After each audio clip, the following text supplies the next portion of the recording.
பிரியமானவர்களே, இன்றைய ஒளியின் ஒளி கொலோசையர் புஸ்தகம் 3ஆம் அதிகாரம் 25வது வசனம். அநியாயம் செய்கிறவன் தான் செய்த அநியாயத்திற்கு ஏற்ற பலனை அடைவான்.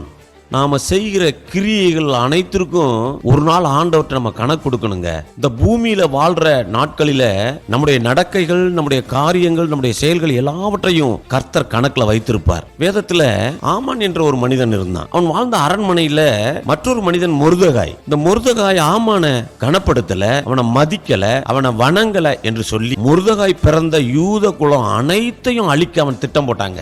என்ன திட்டம் தீட்டினானோ இந்த ஆமான், அதே திட்டத்தினால அவன் வீழ்ந்து போனான். உங்களுக்கு விரோதமா எப்படிப்பட்ட ஆமான்கள் எழும்பினாலும், உங்களை வீழ்த்த என்ன திட்டம் தீட்டினாலும், அவர்கள் தீட்டின திட்டத்தாலேயே அவர்கள் வீழ்ந்து போவார். நீங்க தான் ஜெயம் பெற போறீங்க.